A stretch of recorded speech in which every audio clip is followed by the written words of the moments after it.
Hello everyone, कैसे हैं सब। स्वागत है आपका एडिटर अकेडमी पर। चलिए फ्रेंड्स, आप सभी स्टूडेंट्स के लिए आज हम एक महत्वपूर्ण सेशन लेकर आए जिसमें हम आपको एनसीईआरटी के महत्वपूर्ण प्रश्न यहाँ पर कराने वाले। और कुछ स्टूडेंट्स का हमें कमेंट बॉक्स में कमेंट भी आया था कि मैम एनसीईआरटी के क्वेश्चन लेकर आए। तो आज के सेशन के सभी क्वेश्चन हम एनसीईआरटी से लेकर आए जिससे आपको काफ़ी फायदा आपके एग्जाम में होने वाला है। तो जो भी बच्चे होम साइंस से तैयारी कर रहे हैं उनके लिए आज का सेशन रामबाण साबित होने वाला है। बस आप धैर्य से क्लास को अंत तक देखते हैं। चलिए, आज के सेशन में आपके कॉन्सेप्ट तो क्लियर होंगे ही, साथ ही आपको बहुत कुछ सीखने को भी मिलने वाला है। तो चलिए, बेहतरीन रिवीजन के लिए शुरू करेंगे आज की महत्वपूर्ण क्लास। आज की क्लास का हमारा पहला क्वेश्चन है, पोषण तत्वों में से कौन शरीर में ऊष्मा और शक्ति प्रदान करता है। ऑप्शन आपको यहाँ पर दिए गए, विटामिन, खनिज लवण, कार्बोहाइड्रेट या जल। इंपोर्टेंट क्वेश्चन आप यहाँ पर लगाते हैं चलेगा। अगर हम यहाँ पर बात करें पोषण तत्वों में, तो शरीर में ऊष्मा और शक्ति प्रदान करने वाला तत्व है यहाँ पर कार्बोहाइड्रेट। तो सी ऑप्शन हमारे यहाँ पर सही है। अगर हम कार्बोहाइड्रेट की बात करें तो कार्बोहाइड्रेट शरीर के लिए मुख्य ऊर्जा स्रोत है और ये भोजन से प्राप्त होकर शरीर को शक्ति ऊष्मा प्रदान करते हैं। एक क्वेश्चन यहाँ से और भी पूछा जाता है कि 1 ग्राम कार्बोहाइड्रेट में कितने कैलोरी ऊर्जा प्राप्त होती है।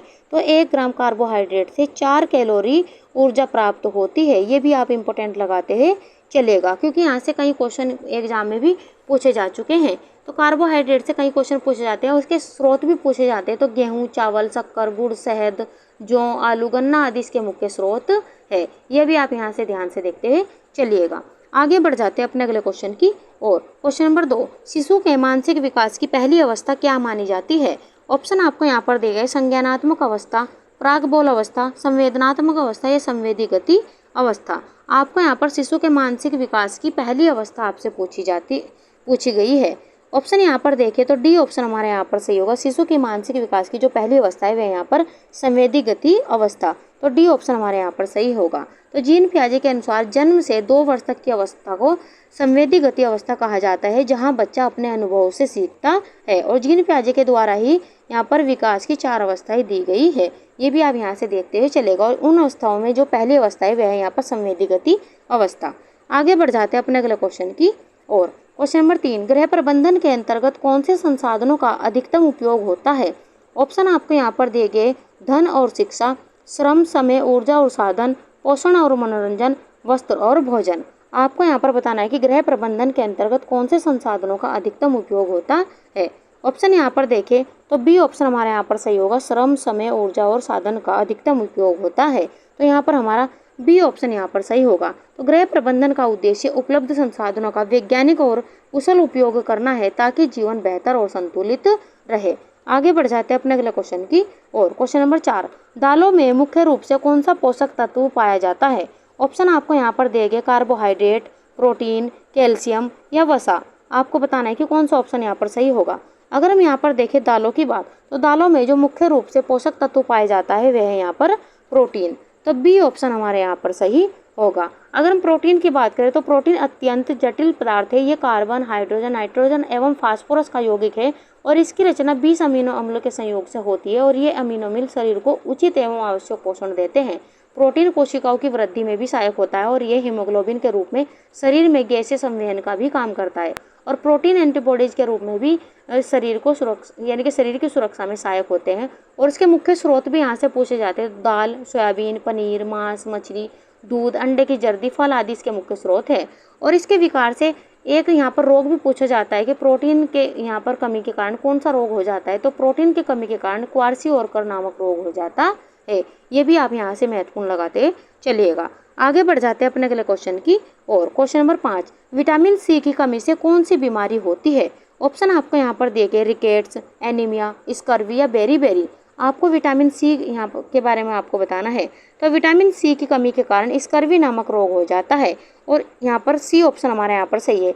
इसका यहाँ पर रासायनिक नाम भी पूछा जाता है। तो एस्कॉर्बिक अम्ल इसका रासायनिक नाम है। ये भी क्वेश्चन यहाँ से एग्जाम में पूछा जा चुका है।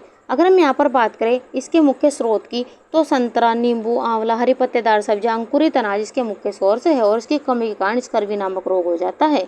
वहीं यहाँ पर रिकेट्स नामक रोग आपसे यहाँ पर पूछा गया है, तो रिकेट्स यानी कि सूखा रोग, ये विटामिन डी की कमी के कारण ये रोग हो जाता है। वहीं अगर हम बात करें एनीमिया की, तो एनीमिया विटामिन B12 की कमी के कारण हो जाता है। वहीं बेरी नामक रोग, तो बेरी नामक रोग यहाँ पर विटामिन बी की कमी का यानी कि विटामिन बी यानी कि थायमीन की कमी के कारण बेरी नामक रोग हो जाता है।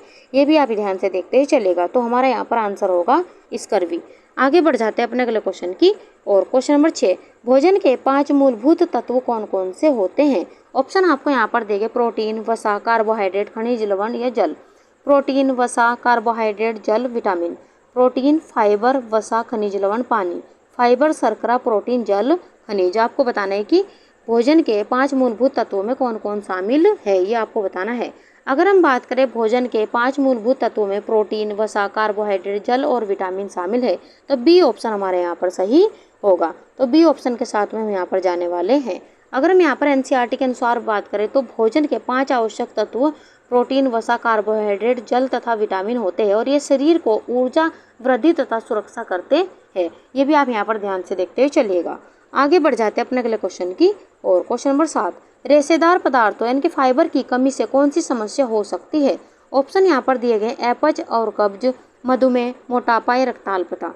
आपको बताना है कि कौन सा ऑप्शन यहाँ पर सही होगा। ऑप्शन यहाँ पर देखें तो रेशेदार पदार्थों की कमी के कारण जो समस्या यहाँ पर हो जाती है वह यहाँ पर पहला ही ऑप्शन हमारे यहाँ पर सही, अपच और कब्ज। यहाँ पर हमारा पहला ऑप्शन यहाँ पर सही होगा। रेशेदार पदार्थ आंतों की गति को नियंत्रित करते हैं और इनकी कमी से कब्ज और अपच जैसी समस्या होती है, जैसा कि एनसीईआरटी में पोषण अध्याय में ये वर्णित दिया गया भी है। ये वहाँ भी आप जाकर देख सकते हो। आगे बढ़ जाते हैं अपने अगले क्वेश्चन की और क्वेश्चन नंबर 8, एक शिशु के विकास के लिए कौन सा आहार सर्वश्रेष्ठ होता है? ऑप्शन यहाँ पर देंगे गाय का दूध, बोतल का दूध, माँ का दूध या टीन का दूध। आपको बताना है कि कौन सा ऑप्शन यहाँ पर सही होगा। ऑप्शन यहाँ पर देखें तो एक शिशु के विकास के लिए जो यहाँ पर सर्वश्रेष्ठ आहार होता है वह यहाँ पर माँ का दूध। यहाँ पर हमारा सी ऑप्शन यहाँ पर सही होगा। तो यहाँ पर आप देखते चलिएगा, सी ऑप्शन के साथ में हम जाने वाले हैं। आगे बढ़ जाते हैं अपने अगले क्वेश्चन की और क्वेश्चन नंबर 9, परिवार में कार्यों का विभाजन किस सिद्धांत पर आधारित होना चाहिए? ऑप्शन आपको यहाँ पर देंगे आय के आधार पर, लिंग के आधार पर, योग्यता और समय की उपलब्धता पर या आयु पर। आपको बताना है कि कौन सा ऑप्शन यहाँ पर सही होगा और इम्पोर्टेंट क्वेश्चन आप यहाँ पर लगाते हैं चलेगा। अगर हम यहाँ पर बात करें तो परिवार में कार्यों का विभाजन जो यहाँ पर किस सिद्धांत पर आधारित होना चाहिए, तो सी ऑप्शन हमारे यहाँ पर सही होगा, योग्यता और समय की उपलब्धता पर आधारित होना चाहिए। तो सी ऑप्शन हमारे यहाँ पर सही होगा। गृह विज्ञान की एनसीईआरटी पुस्तक के अनुसार परिवार में जो कार्यों का विभाजन सदस्य की क्षमता, कौशल और समय की उपलब्धता पर आधारित होना चाहिए। ये एनसीईआरटी में भी लिखा हुआ है, वहाँ भी आप देख सकते हो। तो सी ऑप्शन हमारे यहाँ पर सही होगा। आगे बढ़ जाते हैं क्वेश्चन नंबर 10 की ओर। संतुलित आहार में कौन से तत्व अवश्य होने चाहिए? ऑप्शन आपको यहाँ पर दे केवल प्रोटीन और वसा, केवल कार्बोहाइड्रेट और जल, सभी पोषक तत्व उचित मात्रा में या केवल विटामिन और खनिज। आपको बताना है कि कौन सा ऑप्शन यहाँ पर सही होगा। संतुलित आहार से आपसे क्वेश्चन यहाँ से पूछा गया है। अगर हम यहाँ पर बात करें तो संतुलित आहार में कौन से तत्व अवश्य होने चाहिए, तो सभी पोषक तत्व उचित मात्रा में यहाँ पर होने चाहिए। एक क्वेश्चन यहाँ से पूछा जाता है कि यहाँ पर संतुलित आहार के बारे में, तो ऐसा आहार जिसमें सभी पोषक तत्व उचित मात्रा में शामिल हो वह आहार संतुलित या संपूर्ण आहार कहलाता है। इससे मनुष्य स्वस्थ रहता है। और यहाँ पर आहार को दो भागों में यानी कि 2 प्रकारों में बांटा गया है, संतुलित आहार और असंतुलित आहार। यानी कि असंतुलित आहार क्या होता है? ऐसा आहार जिसमें मनुष्य की सभी आवश्यकता की पूर्ति न हो, वे असंतुलित आहार होता है। और आहार किसे कहा जाते हैं? तो भूख को शांत करने वाले जो पदार्थ ग्रहण किए जाते हैं उन्हें आहार कहा जाता है। ये भी आप ध्यान से देखते चलेगा। तो सी ऑप्शन हमारे यहाँ पर सही होगा। आगे बढ़ जाते हैं अपने अगले क्वेश्चन की ओर। क्वेश्चन नंबर 11, ऊर्जा प्रदान करने वाले पोषक तत्व कौन से होते हैं? ऑप्शन आपको यहाँ पर देंगे विटामिन और खनिज, प्रोटीन और जल, कार्बोहाइड्रेट और वसा, फाइबर और जल। आपको ये बताना है कि कौन सा ऑप्शन यहाँ पर सही होगा। ऑप्शन यहाँ पर देखें तो यहाँ पर हमारा सी ऑप्शन सही होगा, कार्बोहाइड्रेट और वसा। यह ऊर्जा प्रदान करने वाले पोषक तत्व है। यहाँ पर हमारा सी ऑप्शन यहाँ पर सही है। एनसीईआरटी के अनुसार शरीर को ऊर्जा प्रदान करने वाले मुख्य पोषक तत्व कार्बोहाइड्रेट और वसा है और ये शरीर की दैनिक क्रियाओं के लिए भी आवश्यक ऊर्जा देते हैं। अगर यहाँ से एक क्वेश्चन पूछा जाता है कि यहाँ पर 1 ग्राम कार्बोहाइड्रेट से कितनी कैलोरी ऊर्जा प्राप्त होती है, तो 4 कैलोरी ऊर्जा प्राप्त होती है। वहीं वसा से भी यहाँ से पूछा जाता है। तो वसा से 1 ग्राम यहाँ पर 1 ग्राम वसा से 9 कैलोरी यहाँ पर ऊर्जा प्राप्त होती है। ये भी क्वेश्चन यहाँ से पूछा गया है। और कार्बोहाइड्रेट से 1 ग्राम से 4 कैलोरी ऊर्जा प्राप्त होती है। तो ये भी आप इंपॉर्टेंट लगाते चलेगा। दोनों ही क्वेश्चन एग्जाम में यहाँ से पूछे गए हैं। आगे बढ़ जाते हैं अपने अगले क्वेश्चन की और। Question number 12। फ्रेंड्स, हमारी वीडियो हमारा कंटेंट आज का अगर आपको अच्छा लग रहा हो तो लाइक सब्सक्राइब करना ना भूलें। और हम समय समय पर आपको ऐसा ही कंटेंट प्रोवाइड कराते रहेंगे। और एनसीईआरटी के भी महत्वपूर्ण सेशन हम आपको कराने वाले हैं, जिससे आपको काफ़ी फायदा आपके एग्जाम में होने वाला है। एक आदर्श परिवार का प्रमुख गुण क्या होता है? ऑप्शन आपको यहाँ पर देंगे। बड़ा आकार, एकल निर्णय लेना, सहयोग और सहभागिता, कठोर अनुशासन। आपको बताना है कि कौन सा ऑप्शन यहाँ पर सही होगा। अगर हम यहाँ पर बात करें एक आदर्श परिवार की, तो इनका प्रमुख गुण होता है सहयोग और सहभागिता। यहाँ पर हमारा सी ऑप्शन यहाँ पर सही होगा। जैसा कि एनसीईआरटी की पुस्तक में भी यहाँ पर दिया गया है कि एक आदर्श परिवार वह होता है जिसमें सभी सदस्य सहयोग और सहभागिता की भावना से कार्य करते हैं। ये भी आप ध्यान से देखते हुए चलिएगा। आगे बढ़ जाते हैं अपने अगले क्वेश्चन की और। Question number 13। बच्चों में आत्मविश्वास का विकास किससे होता है? ऑप्शन यहाँ पर दिए गए। दंड से, उपेक्षा से, प्रोत्साहन और प्रशंसा से, या आलोचना से। अगर हम यहाँ पर देखें तो बच्चों में आत्मविश्वास का विकास जो होता है वह यहाँ पर होता है प्रोत्साहन और प्रशंसा से। तो सी ऑप्शन हमारे यहाँ पर सही होगा। आगे बढ़ जाते हैं अपने अगले क्वेश्चन की और। Question number 14। कुपोषण से बचने का सर्वोत्तम उपाय क्या है? ऑप्शन यहाँ पर दिए गए। केवल फल खाना, फास्ट फूड खाना, संतुलित आहार लेना, केवल दूध पीना। आपको यहाँ पर बताना है कि कुपोषण से बचने का सर्वोत्तम उपाय क्या होगा। तो कुपोषण से बचने का जो सर्वोत्तम उपाय है वह यहाँ पर संतुलित आहार ग्रहण करना। और ऐसा आहार जिसमें सभी पौष्टिक तत्व यहाँ पर सही मात्रा में होते हैं वही आहार क्या कहलाता है? संपूर्ण या संतुलित आहार कहलाता है। और इससे ही मनुष्य स्वस्थ रहता है।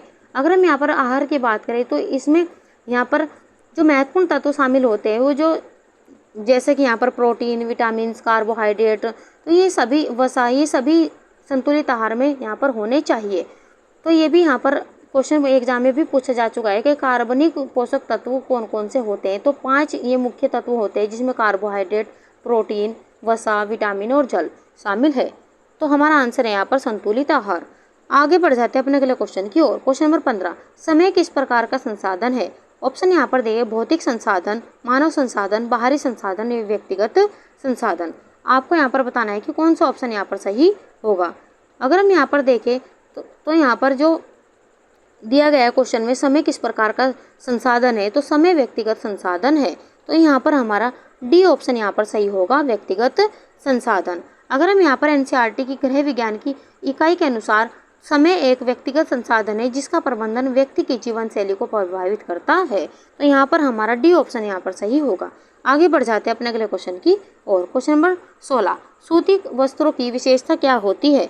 ऑप्शन यहाँ पर दिए गए। वे लचीले होते हैं, वे जल्दी सूखते हैं, वे तत्वों के लिए आरामदायक होते हैं, या वे भारी होते हैं। तो सूती वस्त्रों की विशेषता होती है यहाँ पर वे त्वचा के लिए आरामदायक होते हैं। तो सी ऑप्शन हमारे यहाँ पर सही होगा। यहाँ पर सूती वस्त्र हवा को पास से गुजरने देते हैं जिससे यहाँ पर त्वचा को आराम मिलता है, विशेषकर गर्मी में। तो यहाँ पर हमारा सी ऑप्शन सही होगा। आगे बढ़ जाते हैं अपने अगले क्वेश्चन की और। Question number 17। कौन सा रेशा प्राकृतिक नहीं है? यहाँ पर नहीं दिया गया है तो इसे आप ध्यान से देखते हुए चलिए। आपको बताना है कि कौन सा रेशा प्राकृतिक नहीं है। कपास, लिनन, ऊन या नायलॉन। अगर हम यहाँ पर देखें तो जो यहाँ पर प्राकृतिक रेशा नहीं है वह है यहाँ पर नायलॉन। तो नायलॉन प्राकृतिक रेशा नहीं है। डी ऑप्शन हमारे यहाँ पर सही होगा। नायलॉन एक सिंथेटिक यानी कृत्रिम रेशा है जिसे रासायनिक प्रक्रिया से बनाया जाता है। और अन्य सभी यहाँ पर अगर देखें तो ये प्राकृतिक स्रोतों से प्राप्त होने वाले रेशे हैं। ये भी आप ध्यान से देखते चलेगा। तो डी ऑप्शन हमारे यहाँ पर सही होगा। आगे बढ़ जाते हैं अपने अगले क्वेश्चन की और। Question number 18। सूती वस्त्रों की धुलाई में कौन सी बात ध्यान में रखनी चाहिए? ऑप्शन यहाँ पर दे। गर्म पानी का प्रयोग करें, ब्लीच का अधिक प्रयोग करें, ठंडे या गुनगुने पानी में धोएं, या साबुन का प्रयोग न करें। आपको बताना है कि कौन सा ऑप्शन यहाँ पर सही होगा। तो सूती वस्त्र की धुलाई में जो बात ध्यान रखनी चाहिए वह है यहाँ पर ठंडे या गुनगुने पानी में धोए। तो सी ऑप्शन हमारे यहाँ पर सही होगा। अगर हम यहाँ पर सूती वस्त्रों की बात करें तो सूती वस्त्रों को लंबे समय तक टिकाऊ बनाए रखने के लिए गुनगुने पानी से धोना चाहिए। तो यहाँ पर हमारा सी ऑप्शन यहाँ पर सही है। आगे बढ़ जाते हैं अपने अगले क्वेश्चन की ओर। क्वेश्चन नंबर 19, वस्त्र चयन में सबसे महत्वपूर्ण बात क्या होती है? ऑप्शन यहाँ पर देंगे उसका रंग, उसकी कीमत, उपयोग और अवसर या ब्रांड। आपको बताना है कि वस्त्र चयन करते समय महत्वपूर्ण बात क्या होती है। ऑप्शन यहाँ पर देखें तो सी ऑप्शन हमारे यहाँ पर सही होगा, उपयोग और अवसर। यहाँ पर हमारा सी ऑप्शन यहाँ पर सही होगा। वस्त्रों का चयन करते समय उसका उपयोग जैसे घर, स्कूल, त्योहार आदि और मौसम पर महत्वपूर्ण होता है। तो यहाँ पर हमारा सी ऑप्शन यहाँ पर सही होगा। आगे बढ़ जाते हैं क्वेश्चन नंबर 20 की ओर। कपड़ों की टिकाऊपन किस पर निर्भर करता है? ऑप्शन यहाँ पर दिए गए रंग की गहराई पर, रेशे की गुणवत्ता और देखभाल पर, बुनाई के डिजाइन पर या मार्केट ब्रांड पर। आपको बताना है कि कपड़ों का टिकाऊपन किस पर निर्भर करता है। तो कपड़ों का टिकाऊपन ये निर्भर करता है रेशे की गुणवत्ता और देखभाल पर। यहाँ पर हमारा बी ऑप्शन यहाँ पर सही होगा। यहाँ पर हमारा बी ऑप्शन सही है। आगे बढ़ जाते हैं अपने अगले क्वेश्चन की ओर। क्वेश्चन नंबर 21, पोषण का प्रमुख उद्देश्य क्या है? ऑप्शन यहाँ पर दिए गए स्वाद बढ़ाना, ऊर्जा देना व शारीरिक वृद्धि करना, भोजन बनाना या वजन घटाना। आपको यहाँ पर पोषण का प्रमुख उद्देश्य आपसे पूछा है। तो पोषण का जो प्रमुख उद्देश्य है वह है यहाँ पर ऊर्जा देना व शारीरिक वृद्धि करना। यहाँ पर हमारा बी ऑप्शन यहाँ पर सही होगा। तो बी ऑप्शन के साथ में हम यहाँ पर जाने वाले हैं, ऊर्जा देना व शारीरिक वृद्धि करना। तो बी ऑप्शन हमारे यहाँ पर सही है। पोषण की अगर मैं आप बात करें तो पोषण शरीर को आवश्यक ऊर्जा, वृद्धि और विकास के लिए आवश्यक पोषक तत्व प्रदान करता है। तो यहाँ पर हमारा बी ऑप्शन सही है। आगे बढ़ जाते हैं अपने अगले क्वेश्चन की और। क्वेश्चन नंबर 22, बच्चों के लिए पोषण योजना बनाते समय क्या ध्यान रखना चाहिए? ऑप्शन यहाँ पर दिए गए, केवल दूध देना चाहिए, उनकी आयु, गतिविधि और वृद्धि स्तर, उन्हें बाहर का खाना देना चाहिए, केवल स्वाद पर ध्यान देना चाहिए। आपको बताना है कि बच्चों के लिए पोषण योजना बनाते समय क्या ध्यान रखा जाना चाहिए। ऑप्शन यहाँ पर देखें तो बी ऑप्शन हमारे यहाँ पर सही होगा, उनकी आयु, गतिविधि और वृद्धि स्तर पर ध्यान देना चाहिए। यहाँ पर हमारा बी ऑप्शन यहाँ पर सही है। आगे बढ़ जाते हैं अपने अगले क्वेश्चन की ओर। क्वेश्चन नंबर 23, स्वास्थ्य का वास्तविक अर्थ क्या है? ऑप्शन यहाँ पर देख, केवल रोग से मुक्त रहना, मानसिक, शारीरिक और सामाजिक कुशलता की स्थिति, अच्छी काया होना या डॉक्टर से दूर रहना। आपको यहाँ पर बताना है कि स्वास्थ्य का जो वास्तविक अर्थ क्या है, ये आपको बताते हुए चलना है। ऑप्शन यहाँ पर देखें तो बी ऑप्शन हमारे यहाँ पर सही होगा, मानसिक, शारीरिक और सामाजिक कुशलता की स्थिति, यही स्वास्थ्य का वास्तविक अर्थ है। यहाँ पर हमारा बी ऑप्शन यहाँ पर सही होगा। आगे बढ़ जाते हैं अपने अगले क्वेश्चन की ओर। क्वेश्चन नंबर 24, सार्वजनिक स्वास्थ्य सेवाओं का उद्देश्य क्या होता है? ऑप्शन यहाँ पर दिए गए, निजी अस्पतालों को बढ़ावा देना, सभी को समान स्वास्थ्य सुविधाएं उपलब्ध कराना, केवल टीकाकरण कराना या केवल ग्रामीण क्षेत्रों में कार्य करना। आपको यहाँ पर बताना है कि सार्वजनिक स्वास्थ्य सेवाओं का उद्देश्य क्या होता है। तो सार्वजनिक स्वास्थ्य सेवाओं का जो उद्देश्य होता है वह है सभी को समान स्वास्थ्य सुविधा उपलब्ध कराना। यहाँ पर हमारा बी ऑप्शन यहाँ पर सही होगा। फ्रेंड्स, आप यहाँ पर देख रहे हैं कि एनसीईआरटी से काफ़ी क्वेश्चन एग्जाम में पूछे जाते हैं और महत्वपूर्ण प्रश्न आज के सेशन में हम आपके लिए लेकर आए। बस आप धीरे से क्लास को अंत तक देखते चलिए। और जो भी बच्चे पहली बार क्लास में आए हुए बेल आइकन जरूर दबा लेंगे ताकि आने वाले वीडियोज़ के नोटिफिकेशन उन्हें समय से मिलते रहे। संतुलित आहार का शरीर पर क्या प्रभाव पड़ता है? ऑप्शन यहाँ पर दिए गए हैं, केवल वजन बढ़ाता है, थकान बढ़ाता है, शरीर को आवश्यक ऊर्जा व रोग प्रतिरोधक क्षमता प्रदान करता है या भोजन का स्वाद बढ़ाता है। यहाँ पर आपको बताना है कि कौन सा ऑप्शन यहाँ पर सही होगा। तो संतुलित आहार का जो शरीर पर प्रभाव पड़ता है वह यहाँ पर शरीर को आवश्यक ऊर्जा व रोग प्रतिरोधक क्षमता प्रदान करता है। यहाँ पर हमारा सी ऑप्शन यहाँ पर सही होगा। आगे बढ़ जाते हैं अपने अगले क्वेश्चन की ओर। क्वेश्चन नंबर 26, रोग प्रतिरोधक क्षमता बढ़ाने वाले तत्व कौन से हैं? ऑप्शन यहाँ पर देंगे, केवल कार्बोहाइड्रेट, वसा और तेल, विटामिन और खनिज, चीनी और नमक। आपको बताना है कि रोग प्रतिरोधक क्षमता बढ़ाने वाले तत्व कौन से हैं, ये आपको यहाँ पर बताना है। कौन सा ऑप्शन यहाँ पर सही होगा? ऑप्शन यहाँ पर देखें तो सी ऑप्शन हमारे यहाँ पर सही होगा, विटामिन और खनिज। ये रोग प्रतिरोधक क्षमता बढ़ाने वाले तत्व होते हैं। यहाँ पर हमारा सी ऑप्शन यहाँ पर सही होगा। आगे बढ़ जाते हैं अपने अगले क्वेश्चन की और। क्वेश्चन नंबर 27, मानसिक स्वास्थ्य को बनाए रखने के लिए आवश्यक है। ऑप्शन यहाँ पर देंगे, तनाव लेना, सामाजिक संपर्क और भावनात्मक संतुलन, एकांत में रहना या अधिक काम करना। ये आपको बताना है कि कौन सा ऑप्शन यहाँ पर सही होगा। तो मानसिक स्वास्थ्य को बनाए रखने के लिए जो आवश्यक है वह है यहाँ पर सामाजिक संपर्क और भावनात्मक संतुलन बनाए रखना। यहाँ पर हमारा बी ऑप्शन यहाँ पर सही होगा। तो यहाँ पर मानसिक स्वास्थ्य के लिए जो यहाँ पर सकारात्मक सोच, भावनात्मक नियंत्रण और सामाजिक सहयोग आवश्यक है। ये भी आप यहाँ पर ध्यान से देखते हुए चलिएगा। आगे बढ़ जाते हैं अपने 28वें क्वेश्चन की ओर। गृह प्रबंधन का प्रमुख उद्देश्य क्या होता है? ऑप्शन यहाँ पर देखिए, पैसे कमाना, गृहिणियों को व्यस्त रखना, संसाधनों का उचित उपयोग करके जीवन को बेहतर बनाना या समय बर्बाद करना। आपको यहाँ पर गृह प्रबंधन का प्रमुख उद्देश्य आपसे पूछा गया है। तो गृह प्रबंधन का जो प्रमुख उद्देश्य है वह है यहाँ पर संसाधनों का उचित उपयोग करके जीवन को बेहतर बनाना। तो यहाँ पर हमारा सी ऑप्शन यहाँ पर सही होगा। आगे बढ़ जाते हैं अपने अगले क्वेश्चन की ओर। समय प्रबंधन में सबसे महत्वपूर्ण क्या होता है? ऑप्शन यहाँ पर दिए गए, घड़ी देखना, सभी कार्यों की सूची बनाना और प्राथमिकता तय करना, मोबाइल का उपयोग, दूसरों से पूछना। इंपॉर्टेंट क्वेश्चन ये भी आप लगाते हुए चलेगा। तो समय प्रबंधन में सबसे महत्वपूर्ण क्या होता है ये आपको बताना है। तो सबसे महत्वपूर्ण होता है सभी कार्यों की सूची बनाना और प्राथमिकता तय करना। यहाँ पर हमारा बी ऑप्शन यहाँ पर सही होगा। आगे बढ़ जाते हैं क्वेश्चन नंबर 30 की ओर। गृह प्रबंधन की प्रक्रिया में कौन से चरण होते हैं? ऑप्शन आपको यहाँ पर दे, केवल योजना बनाना, क्रियान्वयन और मूल्यांकन करना, क्रय करना और खाना बनाना, कपड़े धोना और सुखाना। आपको यहाँ पर बताना है कि गृह प्रबंधन की प्रक्रिया के कौन से चरण होते हैं। तो गृह प्रबंधन प्रक्रिया के योजना बनाना, क्रियान्वयन करना और मूल्यांकन करना ये चरण होते हैं। तो यहाँ पर हमारा बी ऑप्शन यहाँ पर सही होगा। अगर हम यहाँ पर बात करें गृह प्रबंधन की, तो गृह प्रबंधन में पहले योजना बनाई जाती है, फिर उसे क्रियान्वित किया जाता है और अंत में परिणामों का मूल्यांकन होता है। इस प्रकार ये प्रक्रिया चलती है। तो बी ऑप्शन हमारे यहाँ पर सही होगा। आगे बढ़ जाते हैं क्वेश्चन नंबर 31 की ओर। कपड़े की स्थायित्व को क्या प्रभावित करता है? ऑप्शन यहाँ पर दिए गए हैं, उसका रंग, धुलाई की विधि, कपड़े का नाम या उसका दाम। आपको बताना है कि कपड़े की स्थायित्व को क्या प्रभावित करता है, ये आपको यहाँ पर बताना है। ऑप्शन यहाँ पर देखें तो बी ऑप्शन हमारे यहाँ पर सही होगा, धुलाई की विधि, ये इसे प्रभावित करता है। तो बी ऑप्शन हमारे यहाँ पर सही होगा।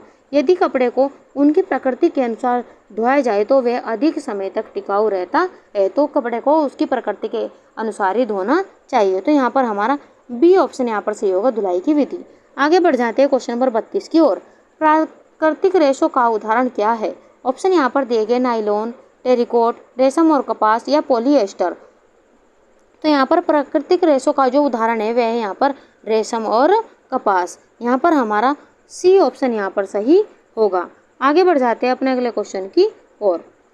क्वेश्चन नंबर 33, कपड़े की सिलाई से पहले कौन सी प्रक्रिया आवश्यक होती है? ऑप्शन यहाँ पर दिए गए, रंगाई, धुलाई और सिकुड़न की जांच, इस्त्री करना या पहनना। इंपॉर्टेंट क्वेश्चन आप ये भी लगाते चलेगा। तो कपड़े की सिलाई से पहले कौन सी प्रक्रिया आवश्यक होती है ये आपको यहाँ पर बताना है। तो कौन सा ऑप्शन यहाँ पर सही होगा? तो यहाँ पर ऑप्शन देखें तो बी ऑप्शन हमारे यहाँ पर सही होगा, धुलाई और सिकुड़न की जांच। यहाँ पर हमारा बी ऑप्शन यहाँ पर सही होगा। तो धुलाई और सिकुड़न जांच जरूरी होती है ताकि बाद में कपड़ा टेढ़ा न हो, इसलिए यहाँ पर कपड़े की सिलाई से पहले ये प्रक्रिया आवश्यक होती है। तो बी ऑप्शन हमारे यहाँ पर सही होगा। आगे बढ़ जाते हैं अपने अगले क्वेश्चन की और। क्वेश्चन नंबर 34, स्वच्छता से सबसे पहले क्या लाभ होता है? ऑप्शन यहाँ पर दिए गए, समय की बचत होती है, शरीर साफ दिखता है, रोगों से बचाव होता है या बाल झड़ते नहीं। ये आपको यहाँ पर बताना है कि कौन सा ऑप्शन यहाँ पर सही होगा। जल्दी से आप अपना आंसर यहाँ पर दीजिए। ऑप्शन यहाँ पर देखें तो स्वच्छता से सबसे पहले जो लाभ होता है वह यहाँ पर रोगों से बचाव होता है। यहाँ पर हमारा सी ऑप्शन यहाँ पर सही होगा। आगे बढ़ जाते हैं अपने अगले क्वेश्चन की और। क्वेश्चन नंबर 35, जल जनित रोगों की रोकथाम के लिए सबसे जरूरी है। ऑप्शन यहाँ पर दिए गए, नहाना, स्वच्छ जल का उपयोग, उबला दूध पीना या साबुन लगाना। यहाँ पर आपको जल जनित रोगों की रोकथाम के लिए सबसे जरूरी क्या होता है ये आपको यहाँ पर बताना है। तो यहाँ पर ऑप्शन देखें तो बी ऑप्शन हमारे यहाँ पर सही होगा, स्वच्छ जल का उपयोग करना। यहाँ पर बी ऑप्शन हमारे यहाँ पर सही होगा। दूषित जल से हैजा, टाइफाइड जैसे रोग फैलते हैं, इससे बचने के लिए हमें स्वच्छ जल प्रयोग करना चाहिए। तो इस अनुसार हमारा बी ऑप्शन यहाँ पर सही होगा।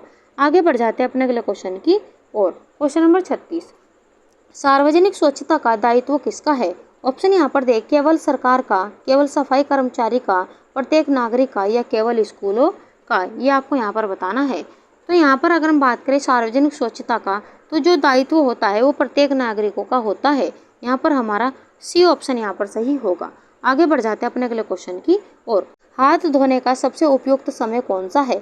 ऑप्शन यहाँ पर देंगे सोने से पहले, नहाने से पहले, शौच के बाद और खाने से पहले या किताब पढ़ने से पहले। तो यहाँ पर हाथ धोने का जो सबसे उपयुक्त समय होता है वह यहाँ पर शौच के बाद और खाने से पहले। यहाँ पर हमारा सी ऑप्शन यहाँ पर सही होगा। आगे बढ़ जाते हैं अपने अगले क्वेश्चन की ओर। क्वेश्चन नंबर 38, बच्चे के व्यक्तित्व विकास में किसका सर्वाधिक प्रभाव होता है? ऑप्शन यहाँ पर दिए गए टेलीविजन का, माता पिता और परिवार का, विद्यालय का या मोबाइल का। यहाँ पर इंपॉर्टेंट क्वेश्चन लगाते चलेगा, ये घुमा फिरा कर कई बार क्वेश्चन यहाँ से पूछा जाता है। आपको बताना है कि बच्चे के व्यक्तित्व विकास का या सर्वाधिक महत्व किसका होता है, इनके सर्वाधिक प्रभाव किसका पड़ता है। ऑप्शन यहाँ पर देखें तो बी ऑप्शन हमारे यहाँ पर सही होगा, माता पिता और परिवार का सबसे अधिक प्रभाव पड़ता है। यहाँ पर हमारा बी ऑप्शन यहाँ पर सही होगा। आगे बढ़ जाते हैं अपने अगले क्वेश्चन की ओर। क्वेश्चन नंबर 39, खेलों का बच्चों के विकास में क्या योगदान होता है? ऑप्शन यहाँ पर दिए गए केवल मनोरंजन, समय नष्ट करना, संपूर्ण विकास, शारीरिक, सामाजिक और मानसिक या चोट लगना। इंपॉर्टेंट क्वेश्चन ये भी लगाते हुए चलेगा। आपको बताना है कि खेलों का बच्चों के विकास में क्या योगदान होता है। ऑप्शन यहाँ पर देखें तो संपूर्ण विकास, शारीरिक, मानसिक और सामाजिक विकास होता है। यहाँ पर हमारा सी ऑप्शन यहाँ पर सही होगा। आगे बढ़ जाते हैं अपने अगले क्वेश्चन की ओर। क्वेश्चन नंबर 40, गृह अर्थशास्त्र का मुख्य उद्देश्य क्या है? ऑप्शन यहाँ पर दिए गए बजट बनाना और पैसे बचाना, निवेश करना, बैंक खाता खोलना या महंगे कपड़े खरीदना। आपको यहाँ पर बताना है कि गृह अर्थशास्त्र का मुख्य उद्देश्य क्या है। तो गृह अर्थशास्त्र का जो मुख्य उद्देश्य होता है वह यहाँ पर बजट बनाना और पैसे बचाना। तो पहले ऑप्शन हमारे यहाँ पर सही होगा। गृह अर्थशास्त्र का लक्ष्य सीमित संसाधनों का यहाँ पर बुद्धिमत्तापूर्वक उपयोग कर परिवार की जरूरतें पूरी करना होता है। तो इस प्रकार हमारा पहले ऑप्शन यहाँ पर सही होगा। आगे बढ़ जाते हैं अपने अगले क्वेश्चन की ओर। क्वेश्चन नंबर 41, बजट तैयार करने का पहला चरण क्या होता है? ऑप्शन यहाँ पर आपको दिए गए व्यय लिखना, आय का अनुमान लगाना, खरीदारी करना या पैसे उधार लेना। ये आपको यहाँ पर बताते चलना है कौन सा ऑप्शन यहाँ पर सही होगा। तो बजट तैयार करने का जो पहला चरण होता है वह यहाँ पर बी ऑप्शन हमारे यहाँ पर सही होगा, आय का अनुमान लगाना। यहाँ पर हम बी ऑप्शन के साथ में यहाँ पर जाने वाले हैं। तो बी ऑप्शन हमारे यहाँ पर सही होगा। आगे बढ़ जाते हैं अपने अगले क्वेश्चन की ओर। क्वेश्चन नंबर 42, पारिवारिक आय के प्रकार कौन कौन से होते हैं? ऑप्शन यहाँ पर दिए गए केवल नकद, प्रत्यक्ष, अप्रत्यक्ष और मानसिक आय, केवल वेतन या केवल पेंशन। ये आपको बताना है कौन सा ऑप्शन यहाँ पर सही होगा। तो पारिवारिक आय के जो प्रकार होते हैं वे यहाँ पर प्रत्यक्ष, अप्रत्यक्ष और मानसिक आय होते हैं। यहाँ पर हमारा बी ऑप्शन यहाँ पर सही होगा। आगे बढ़ जाते हैं क्वेश्चन नंबर 43 की ओर। रेशों को दो प्रमुख श्रेणियों में कैसे बांटा गया है? ऑप्शन आपको यहाँ पर देखे मोटे और पतले, लंबे और छोटे, प्राकृतिक और कृत्रिम, सफ़ेद और रंगीन। ये आपको यहाँ पर बताते चलना है। तो यहाँ पर अगर हम रेशों की बात करें तो रेशों को दो प्रमुख श्रेणियों में बांटा गया है, प्राकृतिक और कृत्रिम। तो सी ऑप्शन हमारे यहाँ पर सही होगा। अगर हम यहाँ पर कृत्रिम रेशे की बात करें तो कृत्रिम रेशों को भी दो भागों में बांटा गया, मानव निर्मित और रासायनिक संश्लेषित। वहीं प्राकृतिक रेशों को तीन भागों में बांटा गया, वानस्पतिक, प्राणिज और खनिज। अगर हम मानव निर्मित रेशों की बात करें तो इसे भी तीन भागों में बांटा गया है, नाइट्रोसेल्यूलोज रेयन, विस्कोक रेयन और कुप्रामोनियम। वहीं संश्लेषित रेशों को यहाँ पर कई सारे भागों में बांटा गया है, यानी कि रासायनिक संश्लेषित रेशों को जो कृत्रिम रेशे के अंतर्गत आते हैं इसे कई प्रकार से बांटा गया है, जिसमें नाइलॉन, आर्लोन, पॉलिएस्टर, जेफ्रॉन, एक्रोलिन, एक्रिलिक या सर्नल, माओक्रिलिक, स्पेंडेक्स, आर्मिड, ये यहाँ पर सभी प्रकार में इसे बांटा गया है। वहीं अगर हम बात करें प्राकृतिक रेशों के अंतर्गत जो तीन भागों में बांटा गया, वनस्पति को भी यहाँ पर बांटा गया, कपास, जूट, लिनन, नारियल, हेम्प, रेमी, सन, अबाका, सीसल, ये वनस्पतिक रेशे हैं। वहीं प्राणिज रेशों में रेशम और ऊन आते हैं। वहीं खनिज में स्वर्ण और रजत, एस्बेस्टस आते हैं। इसे भी आप ध्यान से देखते हुए चलेगा। तो यहाँ पर हमारा सी ऑप्शन यहाँ पर सही होगा, प्राकृतिक और कृत्रिम। आगे बढ़ जाते हैं अपने अगले क्वेश्चन की ओर। क्वेश्चन नंबर 44, सूती कपड़े को धोने के लिए सबसे उपयुक्त तरीका कौन सा है? ऑप्शन आपको यहाँ पर दे गर्म पानी में उबालना, हल्के साबुन से ठंडे पानी में धोना, सिरकों से भिगोना या ब्लीच करना। आपको यहाँ पर बताना है कि कौन सा ऑप्शन यहाँ पर सही होगा। ऑप्शन यहाँ पर देखें तो सूती कपड़ों को धोने के लिए जो सबसे उपयुक्त तरीका होता है वह यहाँ पर हल्के साबुन से ठंडे पानी में धोना। यहाँ पर हमारा बी ऑप्शन यहाँ पर सही होगा। आगे बढ़ जाते हैं अपने अगले क्वेश्चन की ओर। क्वेश्चन नंबर 45, नॉन वोवन वस्त्र किस प्रकार बनाए जाते हैं? ऑप्शन यहाँ पर दिए गए, बुनाई द्वारा, सिलाई द्वारा, रेशों को दबाकर और गोंद से चिपकाकर, काट छांट कर। आपको बताना है कि कौन सा ऑप्शन यहाँ पर सही होगा। अगर हम यहाँ पर बात करें नॉन वोवन वस्त्र की, तो ये बनाए जाते हैं रेशों को दबाकर और गोंद से चिपकाकर। यहाँ पर हमारा सी ऑप्शन यहाँ पर सही होगा। यहाँ पर नॉन वोवन फैब्रिक बिना बुनाई के बनते हैं और इन्हें विशेष उद्योग में उपयोग किया जाता है। ये भी आप ध्यान से देखते हुए चलिएगा। तो सी ऑप्शन हमारे यहाँ पर सही होगा। आगे बढ़ जाते हैं क्वेश्चन नंबर 46 की ओर। खाद्य संरक्षण का मुख्य उद्देश्य क्या है? ऑप्शन आपको यहाँ पर दिए गए, स्वाद बढ़ाना, भोजन की मात्रा घटाना, भोजन को लंबे समय तक सुरक्षित रखना या खाना बेचना। आपको यहाँ पर खाद्य संरक्षण का मुख्य उद्देश्य आपको बताना है। तो खाद्य संरक्षण का जो मुख्य उद्देश्य होता है वह है भोजन को लंबे समय तक सुरक्षित रखना। तो सी ऑप्शन के साथ में हम यहाँ पर जाने वाले हैं। आगे बढ़ जाते हैं क्वेश्चन नंबर 47 की ओर। सुखाना किस प्रकार का खाद्य संरक्षण तरीका है? ऑप्शन यहाँ पर दिए गए, रासायनिक, भौतिक, जैविक या तापीय। आपको बताना है कि कौन सा ऑप्शन यहाँ पर सही होगा। सुखाना की बात करें तो ये भौतिक खाद्य संरक्षण तरीका है। यहाँ पर हमारा बी ऑप्शन यहाँ पर सही होगा। तो सुखाना एक प्राकृतिक भौतिक विधि है जिसमें नमी को हटाकर सूक्ष्म जीवों की वृद्धि को रोका जाता है। यहाँ पर हमारा बी ऑप्शन यहाँ पर सही होगा। आगे बढ़ जाते हैं अपने अगले क्वेश्चन की ओर। क्वेश्चन नंबर 48, निम्नलिखित में से कौन सा प्राकृतिक परिरक्षक है? ऑप्शन यहाँ पर दिए गए, सोडियम बेंजोएट, नमक और चीनी, अमोनिया, कलर। आपको बताना है कि कौन सा ऑप्शन यहाँ पर सही होगा। अगर हम यहाँ पर बात करें तो निम्नलिखित में से प्राकृतिक परिरक्षक है यहाँ पर नमक और चीनी। यहाँ पर हमारा बी ऑप्शन यहाँ पर सही होगा। आगे बढ़ जाते हैं अपने अगले क्वेश्चन की ओर। कौन से घरेलू परिरक्षक सामान्यतया प्रयोग में लाए जाते हैं? ऑप्शन आपको यहाँ पर दिए गए, यूरिया, सिरका, चीनी और नमक, अमोनिया या सोडियम बेंजोएट। ये आपको यहाँ पर बताना है। तो यहाँ पर जो घरेलू परिरक्षक होते हैं उनका प्रयोग किया जाता है सिरका, चीनी और नमक का। यहाँ पर हमारा बी ऑप्शन हमारे यहाँ पर सही है। तो बी ऑप्शन के साथ में हम यहाँ पर जाने वाले हैं। आगे बढ़ जाते हैं अपनी क्लास के अंतिमवें क्वेश्चन की ओर। और फ्रेंड्स, ये हमारी क्लास का अंतिमवें क्वेश्चन है। कौन सी खाद्य संरक्षण विधि सबसे प्राचीन है? ऑप्शन आपको यहाँ पर दिए गए, कैनिंग, डीप फ्रीजिंग, सुखाना या रसायनों का उपयोग। आपको यहाँ पर बताना है कि कौन सा ऑप्शन यहाँ पर सही होगा। तो यहाँ पर इनमें से खाद्य संरक्षण की जो सबसे प्राचीन विधि है वह है यहाँ पर सुखाना। तो सी ऑप्शन हमारे यहाँ पर सही होगा। प्राकृतिक तरीके से सूर्य के प्रकाश में सुखाना एक पुरानी और सुरक्षित विधि है। तो यहाँ पर हमारा सी ऑप्शन यहाँ पर सही है। तो फ्रेंड्स, ये था आज का हमारा सेशन। आज का सेशन हमारा आपको कैसा लगा उसके बारे में आप हमें कमेंट बॉक्स में ज़रूर बताएं। आपको हमें कमेंट बॉक्स में ये भी बताना है कि हम ऐसे ही क्वेश्चन एनसीईआरटी के आपको और भी यहाँ पर कराएं या और सेशन हम आपके लिए ऐसे ही महत्वपूर्ण प्रश्नों के लेकर आएँ। ये आप हमें कमेंट बॉक्स में ज़रूर बताएं। अगर सेशन आपको पसंद आए तो लाइक, शेयर और सब्सक्राइब करना ना भूलें और ज़्यादा से ज़्यादा बच्चों को शेयर कीजिए इस क्लास को, ताकि और बच्चों को इसका फ़ायदा हो सके। तो चलिए मिलते हैं ऐसे ही सेशन के साथ में नेक्स्ट क्लास में। तब तक के लिए आप खुश रहिए, अपने माता पिता का सम्मान कीजिए। क्लास देखने के लिए